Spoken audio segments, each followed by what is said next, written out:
Kendra Walsh, 29 years old, and 5 years ago, my mother slammed the front door behind me and said not to come back until I learned what loyalty meant. She said, "My work embarrassed the family that no daughter of hers should be involved in that kind of design." She meant the non-profit branding I was doing for women starting over from nothing. Abuse survivors, mostly single moms, some of them people she might have taught back when she worked at the elementary school. My sister Megan grabbed my wrist that day and told me I didn't deserve to be in that house. The worst part is, I believed her for a moment before I go any further.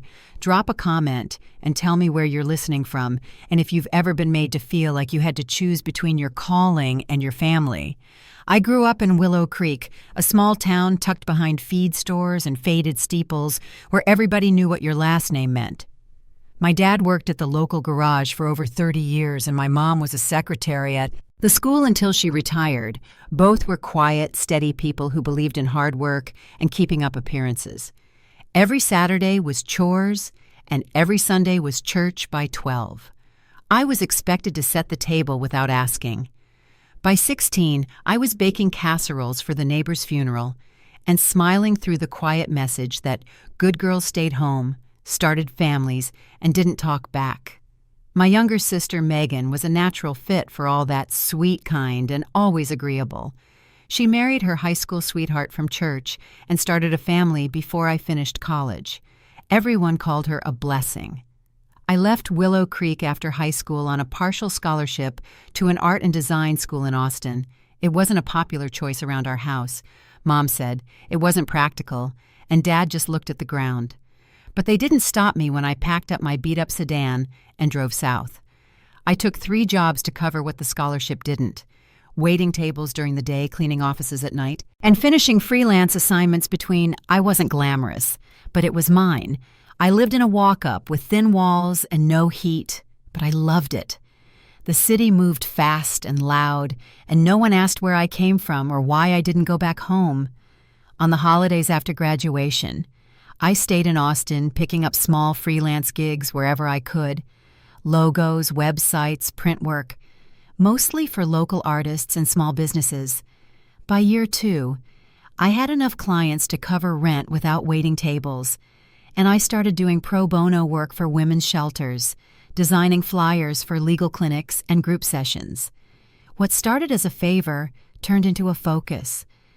I didn't talk much about it to my family. The one time I brought it up during a Christmas call, Mom changed the subject to church decorations and never asked again. The last time I went home before everything fell apart, I was 24. Megan had just announced her pregnancy, and Mom wanted everyone together for a family dinner. It felt forced, but I went. I remember the way Mom kept glancing at Dad and Megan like she was waiting for a cue. The mashed potato sat cold by the time she finally spoke. Ryan was in trouble. She said he owed money from something she called stress relief, but she needed me to help quietly to keep it out of the church circles. I didn't say yes, and I didn't say no. I just left that night, and we didn't speak again for 5 years until last week, when she called out of the blue and said we needed to have another meeting. We sat at the same dining table where I'd been told to keep my elbows off the wood and pray before eating mashed potatoes. When I was a kid, Dad at the head mom on his right, Megan across from me, bouncing her toddler on one knee, like nothing had changed. The food was warm, pot roast and biscuits, coffee in the big brown mugs Mom only brought out for company. Her tone stayed pleasant until the dishes were cleared. Then she put her cup down slow and said, "They hadn't called me back just for small talk Ryan had gotten in." Ryan had. Trouble again, deeper. This time, she said something about collectors showing up, saying things that could ruin the family if word got out. She looked at me like it was already my responsibility. Dad sipped his coffee and stared into it like it might help him disappear. Megan didn't meet my eyes. The baby crunched a cracker loudly in the silence. It felt like I was back in that same chair 5 years earlier. Same setup, same pressure. Except this time, the stakes were somehow worse. I asked why they were telling me now what had changed. Mom's answer was flat, because I was the only one who could fix it. She said, She'd heard about my business, the clients, the income, the website that didn't mention anyone by name, but still somehow brought shame to her front porch, she said. Wiring the money would keep things quiet, keep Ryan safe, keep their name intact. She used the word family, like it was a binding contract. Megan gave the baby a sip from his cup and pulled his sleeve down tight. It was quick, but I saw the way. Her hand trembled when she adjusted his shirt. I looked at her. She didn't look back, I asked, straight out. Had Ryan hurt her? Had he laid a hand on the boy, too? She whispered my name and told me not to start. Mom cut in saying I was making accusations that didn't belong at the table. Said marriage had hard seasons and the church wouldn't forgive a divorce. Dad finally spoke, just a few words agreeing with her, nodding slowly like he'd already settled it with himself. I stood up, pushing my chair back gently. No, yelling, no big gesture, just a deep breath and a steady voice. I said, if something was happening behind closed doors, it wasn't a season, it was a crime, and pretending otherwise didn't make it better. Megan's eyes were wet. She rocked her son gently in her arms, his head on her shoulder, small and sleepy and unaware. Mom's hand landed hard on the table. Enough, she said. This stays in the family. We handle it, or we don't mention it at all. If I wasn't going to help, then I could leave. Dad didn't look up. Megan's mouth opened slightly like she might speak, but nothing came out. I didn't press. I just picked up my keys and stepped toward the door. No one followed. The air outside was heavy and still, not quite cool, not quite warm, just pressing in from all sides. I walked to my car and drove the few blocks to a roadside motel, the kind with doors that open to the parking lot and vending machines that only take quarters. The clerk didn't ask any questions when I paid cash and took the room key. Inside the room, the lights buzzed faint and yellow. I dropped my bag on the bed and stared at my phone for a long time, thinking about what to do next. I didn't have answers, but I had someone who might. I called Tessa. Her number sat at the top of my recent calls. We hadn't spoken in a few weeks since finishing her firm's rebrand. I didn't bother with small talk, just said, I was in Willow Creek and needed her help right away. She listened quietly and then asked if I was safe. I told her I was alone at a motel, and that Megan had shown signs the baby too. I couldn't prove anything yet. Just instincts and glimpses, Tessa said. We needed evidence photos if possible. Messages. Anything concrete, she said. Texas law was firm when it came to child safety, and that if there was proof we could act fast. She told me not to confront Ryan alone and said she'd start digging into public records to see what she could find before I could respond. There was a knock at the door light, hesitant. I peered through the peephole and saw Megan standing there, holding her son, who was already half asleep. She stepped in without speaking and sat on the edge of the chair by the window. The baby shifted in her arms, his eyes barely opening, then falling shut again. She said, he woke up crying when I left, and that she couldn't stay there anymore. Tessa was still on the line. I switched to speaker and told Megan she was a lawyer, someone we could trust, someone who'd done this before. Tessa's voice was steady. She asked for details when it started, how bad it had gotten, who had seen what Megan spoke. Slowly, voice tight, like she was forcing the words through a wall. It started with yelling, she said. After Ryan lost money at the track, it moved to shoves into walls. And last month he hit her for asking about a phone call. He'd shaken the baby once when he was crying and wouldn't stop. She'd covered the bruises hidden. The scratches told herself he was just overwhelmed that it would pass. Mom called it tough love, said Megan. Needed to pray more. Be more patient tonight. She saw something different, she said.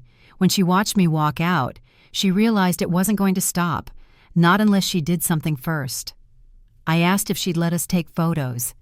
She nodded slowly, then rolled up her sleeves. Both arms showed marks, old bruises in yellow and green, newer ones deep in red. The baby had a faint red imprint on his arm, too, shaped like fingers. She turned his little arm toward me, carefully, making sure he stayed asleep. Tessa said it was enough. She'd start paperwork right away and send over forms for a protective order. We'd file in the morning. She told me to get them somewhere safe, and that we'd build the case step by step. We stayed up for hours. Megan on one bed, curled around her son Tessa, emailing forms and outlining what to expect, and me writing dates and notes on motel stationery. We listed each time it happened. The time she'd been pushed down the stairs, the night she'd been locked outside in the rain, while the baby cried inside. We wrote it all down.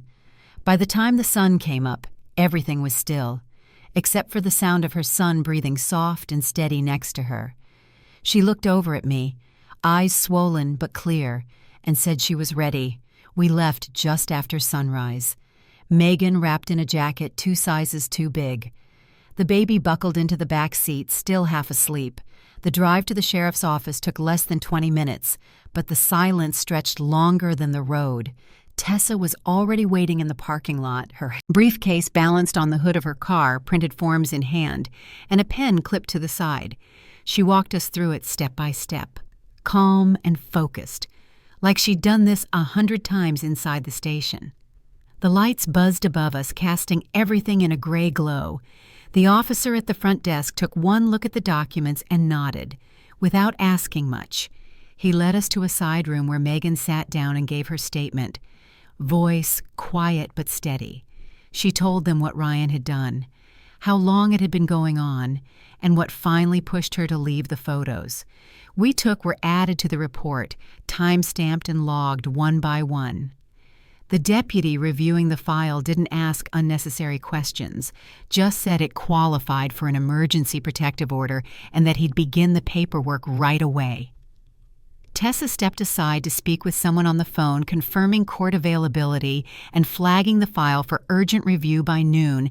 The order was signed, temporary custody granted to Megan, no notice given. Oh. To Ryan yet, papers scheduled to be served before the end of the day. We walked next door to file the initial divorce petition, uncontested grounds listed as cruelty and endangerment. Tessa explained each section while Megan filled in the blanks. I stood nearby, keeping the baby occupied with keys and crumpled receipts, his small hands tugging at my sleeve between pages. Tessa mentioned next steps, freezing assets, checking if Ryan had opened new lines of credit, and alerting local banks just in case. Back in the car, we were barely out of the lot when my phone lit up. It was Mom's number. Tessa gestured to answer, but mouthed the word, "record." I tapped speaker and kept my hand steady on the wheel. Mom's voice came through tight and urgent.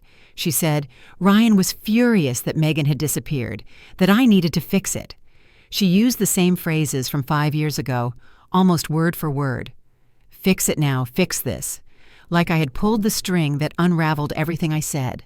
Nothing, just let the silence stretch. While her voice rose and broke and sputtered the moment she said I was tearing the family apart. Tessa ended the recording and saved it without a word. It was mid-afternoon when the sheriff's office called back. Ryan had been arrested at work, without incident. Charges listed were family assault and child endangerment. Bond set high due to prior reports and the protective order already in place. Megan looked at the screen for a long time, the booking photo staring back at her, then handed the phone to me without a word. The next few days blurred into short errands and long calls. Megan moved into a safe apartment arranged by Tessa's contacts. Quiet place with coded entry and a short lease. The baby got his own room, painted soft blue with stars on the ceiling. Court dates came fast. Tessa managed every step, filing motions, pushing for full custody, getting support locked in before the first hearing. Ryan's lawyer backed down after reviewing the evidence. The emergency order extended without contest. Custody finalized within weeks. Mom tried calling again. This time, her tone shifted from anger to begging. I didn't answer not once. By the end of month 2, Dad left the house and moved in with a cousin. He'd stayed quiet too long now. It caught up with him. Megan started therapy twice a week. Her voice steadier with every session. She read to the baby at night, made pancakes on Saturday mornings, and joined a support group for women who had left. I kept working long days at the studio designing logos and rebuilding my client schedule while fielding calls from nonprofits and referrals from women's centers. The brand I'd built from scratch 5 years ago now ran out of a full-floor loft near downtown. We had printers humming on one side, drafting tables on the other. 2 new hires starting next month. The call that changed things came from a regional magazine. They wanted to feature our work, a spotlight piece on survivor-led business. I said yes. They sent a photographer and a writer who sat with me for 2 hours asking how it all began. I didn't give them everything, just enough, the part about rebuilding from a motel room and what came after. They titled it Reclaim Your Mark, and within a week my inbox doubled overnight. The day it published, I handed a copy to Megan, folded open to the page with our photo on it. We were standing outside the studio, her holding the baby in a striped sweater, me in my paint-splattered boots. No makeup, no filter, just the 2 of us against a brick wall. She smiled and said, "It felt like breathing again that night. We made dinner in her new kitchen, pasta and garlic bread with the baby, tossing spoons onto the floor between bites. I looked around at the apartment, the hand-me-down table, the thrifted curtains, the art taped to the fridge, and knew we weren't finished yet, but we were finally safe." The call came just before noon. It was the county clerk confirming the hearing date, protective order formalized, and custody reaffirmed. Ryan's attorney had filed for a continuance, but the judge denied it after reviewing the photo evidence. Megan and the baby wouldn't need to appear the next morning. We could submit everything through Tessa. We spent that evening folding laundry in the apartment, the baby stacking socks, while Megan sorted through a small cardboard box of documents she'd saved over the years. Utility bills, old pay stubs, doctor's visits from when the baby had an ear infection.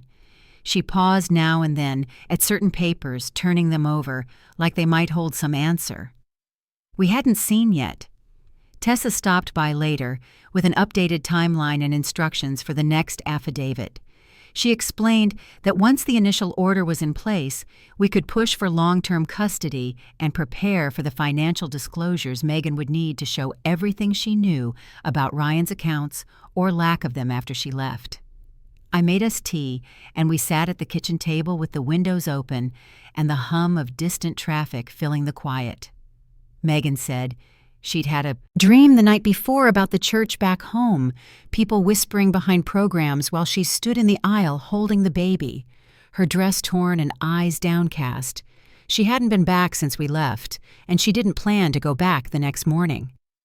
We met Tessa at her office to review the custody motion. She'd flagged several financial inconsistencies on Ryan's side, cash withdrawals just under reporting thresholds, wire transfers to unfamiliar accounts, and a payday loan tied to an address in a nearby county.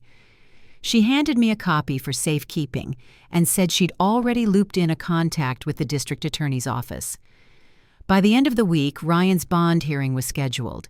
He showed up in court with a different attorney. This time, one who didn't speak unless prompted. His face looked worn, darker under the eyes, like sleep hadn't come easy. He didn't look at Megan once the judge reviewed the case notes, the photos, the emergency filings, and the custody petition before ruling that bail would be revoked due to the potential risk to the child.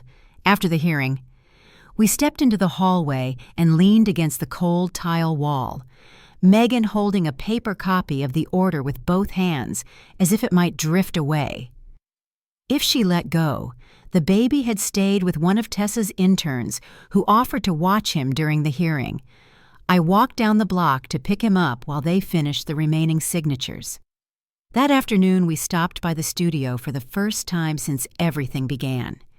It was quiet that day. Just our print tech finishing a batch of banners for a nonprofit event. The baby toddled between desks, pointing at the framed posters on the wall, while Megan and I unpacked a small box of supplies for a new workshop series. She'd agreed to co-host, focused on art and recovery. That evening, we took a walk around the neighborhood near her apartment, pushing the stroller along cracked sidewalks with weeds peeking through the seams. The houses were small, some freshly painted, some not, but the people waved and nodded when we passed. One woman offered us a carton of strawberries from her front porch, said her garden was overproducing. Megan thanked her, and the woman smiled before going back to watering her hanging plants. As the sun dipped lower, the sky turned that hazy orange that makes everything look softer. We rounded the last block when my phone buzzed. It was a voicemail from Mom, short-clipped. No greeting. Her voice shaking, she said. The church had asked to meet with her, that people were talking, that Megan's name was being whispered after Sunday service. She said she didn't understand why I was tearing down the family's name and that she hoped I was proud of myself. I didn't reply the next day. Tessa filed the civil motion for damages, emotional distress, willful concealment, and failure to report abuse. It wouldn't make up for what happened, but it would put pressure where it belonged. She warned us it might not go to trial, that settlements were likely, but even if it stalled, that paperwork alone would raise red flags in every circle my mother used to walk freely in by Friday. The district attorney's office confirmed that they'd opened a file on the unlicensed lending group Ryan had borrowed from the accounts, tied to his name traced back to flagged entities under federal review. It wasn't just debt, it was criminal enough to shift the weight of the case entirely. That night, Megan and I sat on the balcony wrapped in blankets while the baby slept inside. She mentioned wanting to go back to school, maybe part-time when things settled, maybe do something with kids, art therapy, or early childhood programs. She didn't say it like a wish, she said it like a plan. We stayed out there past midnight, not talking much, just listening to the occasional car pass on the street below, the kind of silence that feels like it's holding something safe. 2 weeks after the hearing, a letter showed up at the studio addressed in Mom's handwriting. No return address, just the postmark from Willow Creek. The envelope was sealed with a double strip of tape, and inside was a single sheet of lined paper, folded twice. She wrote that Ryan's arrest had turned everything upside down, that neighbors were asking questions, and the church had suspended her from committee duties until things were resolved. She didn't ask about Megan. She didn't mention the baby. She just asked me to consider the damage I'd done by airing family business in court. She ended the note with a line she'd used once before during a fight when I was 16. Something about betrayal, cutting deeper than absence. I read it once, then slid it into a drawer and didn't answer. Megan didn't ask about the letter when she saw it on my desk, just placed her coffee beside mine and started reviewing the mock-ups for the workshop flyer she was helping design. We were calling it Mark Your Own Space, and the first session would be hosted by a shelter on the east side. She'd volunteered to speak at the closing circle later that afternoon. Tessa stopped by with updates. The civil suit had cleared its first hurdle and was moving forward faster than expected, she said. The discovery phase would likely turn up more documentation from church leaders, emails, texts, internal meeting notes, anything that suggested they'd known more than they claimed. She said we'd be ready for depositions by the end of the month. Around the same time, the district attorney filed a second charge against Ryan, connected to one of the loan groups. They'd traced funds from his account to a suspended lending entity flagged under state investigation. Megan's protective order was renewed for the maximum period allowable, and child support paperwork was filed alongside it, automatic garnishment upon sentencing. We were in the middle of drafting response affidavits when the phone rang again. This time it was Dad. He left a message saying he wasn't calling to defend anyone, just that he'd been asked to give a deposition and didn't know what to say. His voice cracked. Once then steadied and said he was sorry for standing by during all those years, when silence felt easier than conflict. I didn't call back a few days later. Megan's divorce was finalized. The judge signed the decree in chambers without a hearing. No contest, no delays, full custody awarded to Megan with strict visitation conditions, supervised only pending psychological evaluation. The clerk handed us a stamped copy, and Tessa tucked it into her folder. Without fanfare, we walked outside into the late afternoon sun and stood in silence for a minute. No celebration, no tears, just a quiet shift, like something had unhooked from behind her ribs. We celebrated that night at her apartment, just the three of us, pancakes for dinner, and the baby wearing a bow tie over his pajamas. He danced on the couch cushions while we toasted with sparkling cider and paper cups. Tessa texted later with one final update. The family court had approved the emergency request to freeze remaining joint accounts and had signed off on the asset division. The next morning, I opened my inbox to find an invitation from the State Design Council. I'd been nominated for an award for the Reclaim Your Mark series. They wanted to feature my work in a showcase that spring. The ceremony would be held in Dallas with nominees from across the country. Tessa suggested I go, she said. Megan should come too. Make it a weekend. We booked the trip the following week. Megan arranged childcare for the night of the event. The baby staying with a neighbor who'd become part of her new circle, a woman named Joyce, who ran a daycare out of her home and had taken to calling him Sugar Bean every time he toddled through her kitchen on the flight to Dallas. We didn't talk about Willow Creek or court dates or family.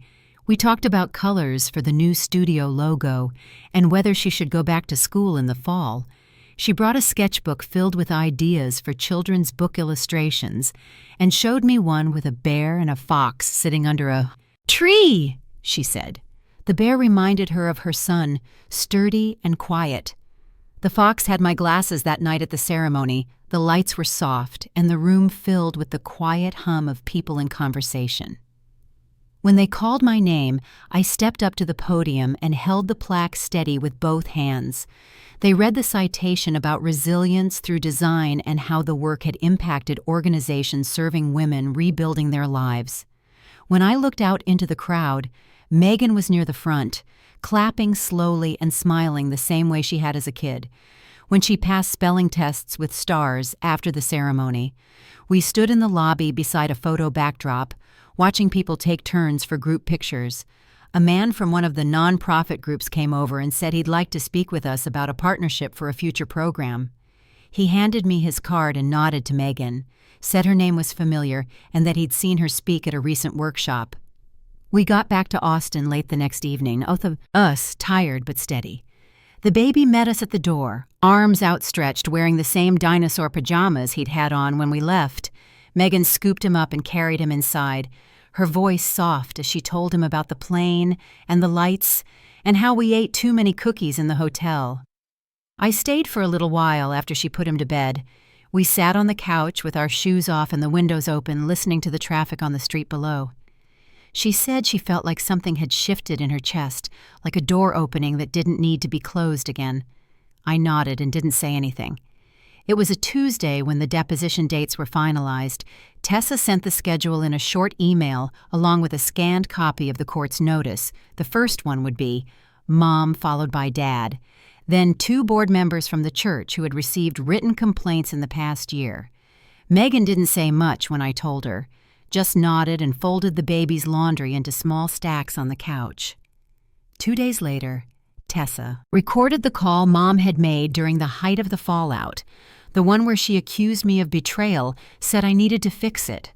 Like before, the recording was now part of the formal evidence packet submitted ahead of trial, alongside text messages Megan had saved for years.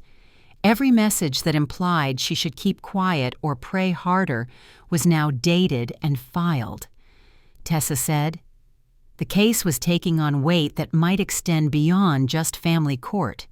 She was coordinating with the district attorney's office now, and they were preparing to press additional charges related to financial fraud against Ryan and potential complicity on my mother's side. We were sitting in the studio when the news came through that the civil suit had officially named Mom as a co-defendant. The charge was emotional distress through willful concealment of abuse. The suit sought financial damages for the years she pushed Megan to stay silent and discouraged her from seeking help.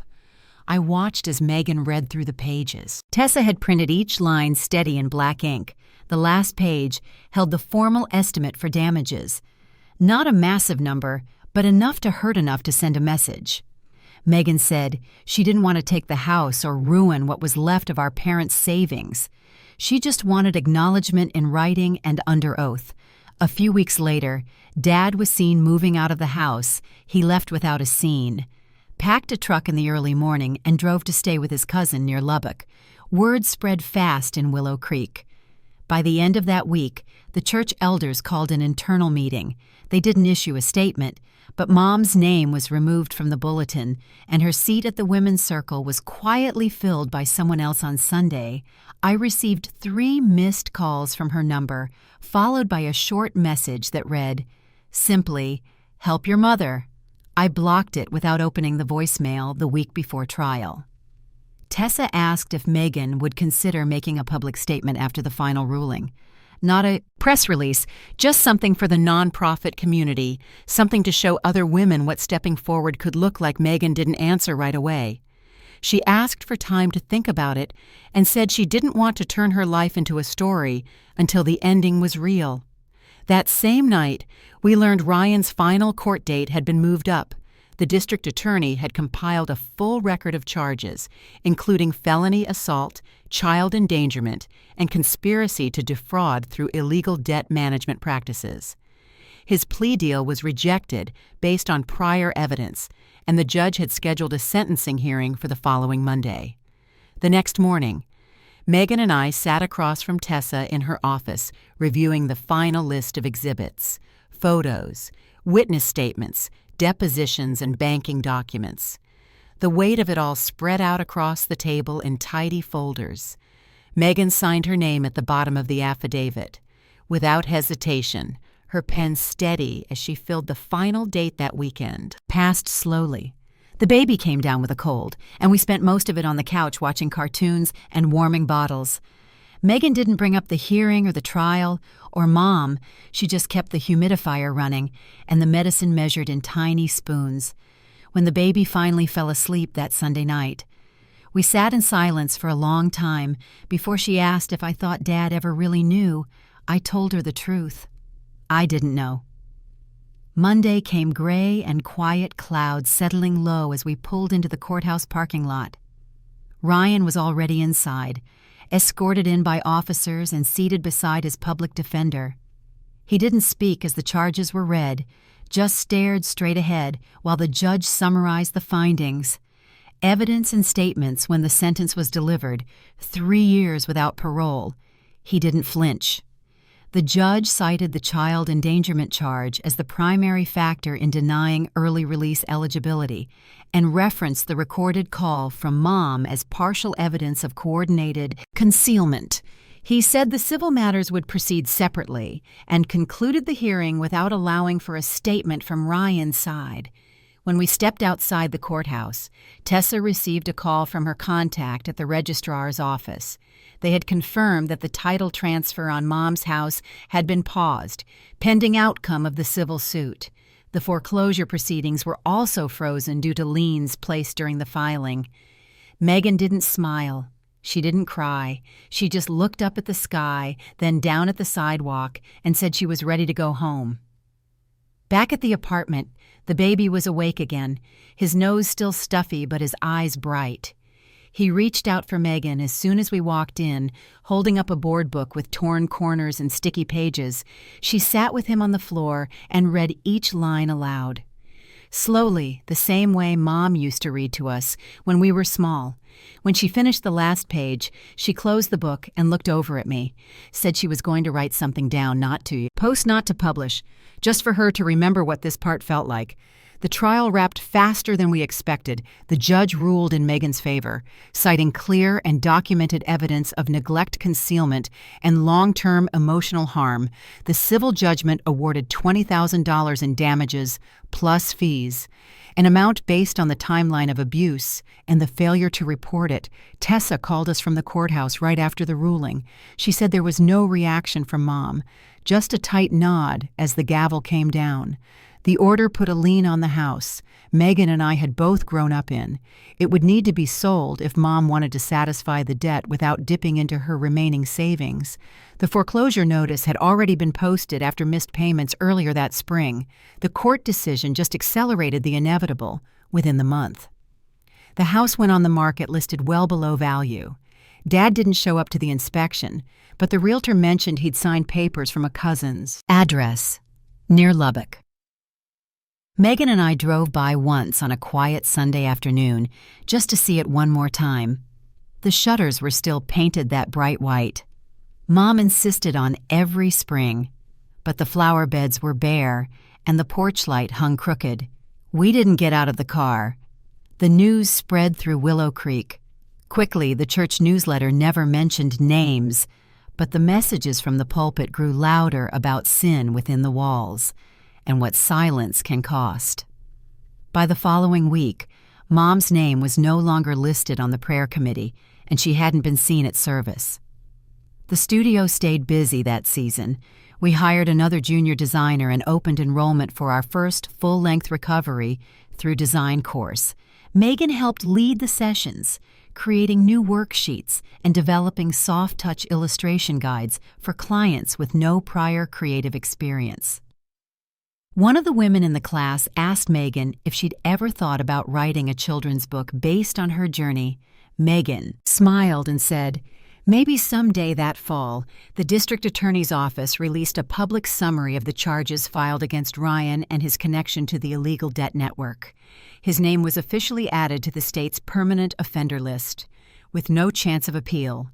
Megan received a letter confirming that full custody had been made permanent and that any future petitions from Ryan would require psychological clearance and court review. We taped the letter to the fridge, right above a crayon drawing of the baby holding a balloon with his name written in block letters across the top. I got another call from Dad. Near the end of the year, it was short. No voicemail. Just a missed call from a number I didn't recognize, followed by a message that read, "Proud of what you built. Sorry." I stood by. I read it once, then deleted it. Mom tried reaching out through a letter. This time, not handwritten. Just a folded printout with a list of expenses she'd taken on over the years: meals, clothes, school field, trips. The bottom line totaled a rough estimate of everything she claimed to have invested in both of us.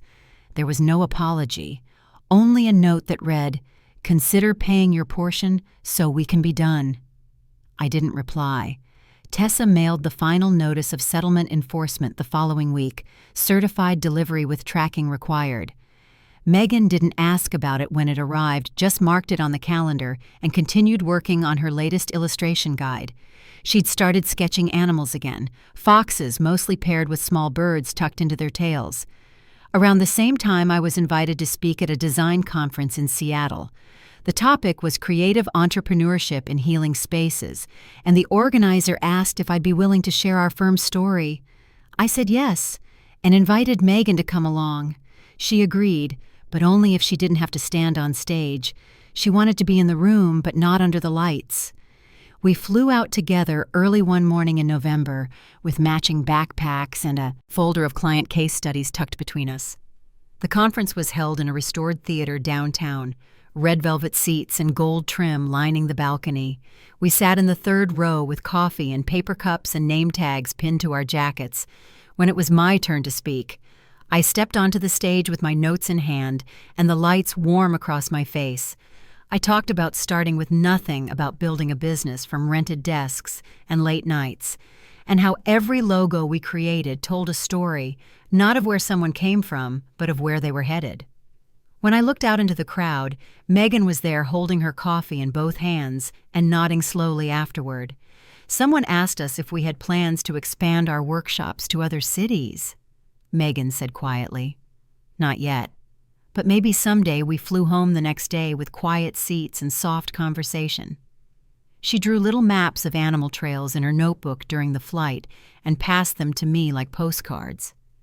When we landed, the baby was waiting with Joyce at the curb, wearing a sweater with bear ears sewn into the hood. He ran up with both arms outstretched and a foam airplane in one hand. Megan scooped him up and kissed his cheek. without saying a word. We drove home with the windows cracked open and the heater on low. The sky above a soft gray that didn't promise rain. Just rest the kind that settles in when something finally finishes, but doesn't quite let go. Megan's book came together slowly over the winter. Handwritten first, then scanned page by page. Little sketches of animals finding their way through winding trails across thick forests and unfamiliar hills, each one carrying something behind them, a basket, a bundle, a scar. She didn't talk much while she worked on it, just asked every now and then if something looked balanced, or if the text was too quiet by spring, she sent the first draft to a small independent press that worked with survivor-led authors. They called her 2 weeks later and said yes, they'd love to print it just as it was. The title she chose was The Quiet Path. No dedication, no preface, just a clean cover with a soft gray fox and a patch of light ahead. The day her advance copy came in the mail. We sat at the kitchen table, flipping through it while the baby played with blocks on the rug. Megan ran her fingers over the matte pages and smiled, then whispered that maybe this was the loudest she'd ever need to be my agency kept growing. But I scaled back some that year enough to leave space for the workshops we were building out with local shelters and transitional housing programs. Every few weeks, we'd sit in circles with women, sketching ideas onto paper tablecloths or shaping clay into tiny symbols of something they wanted to hold on to. I taught less and listened more. We ran into Dad once at a community market just outside town. He was standing by a booth selling old tools and paperbacks. His hair had gone fully gray, and he wore a flannel that didn't quite fit. He saw us but didn't approach, just nodded, slightly, and turned back toward a table of screwdrivers we didn't follow. Mom never wrote again after the final ruling. Her name faded from the church bulletin, and nobody brought it up when we visited town for groceries or to drop off flyers for our programs. Sometimes silence closes in like a wall. Sometimes it makes room to breathe. One Saturday in May, we hosted an open studio night with music soft in the background and iced tea in mismatched cups. Megan stood near the window holding her son on her hip while he pointed to one of her drawings pinned to the wall. It was a fox curled around a smaller fox with a single gold star in the corner.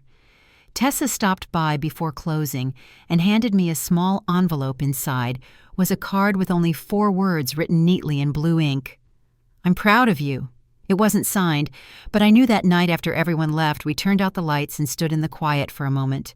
The studio empty except for the hum of the printer and the faint breeze coming through. "The screen door," Megan said. She finally felt like we'd stepped fully out of the old script, like we were writing something entirely new. I don't believe every story needs a clean ending.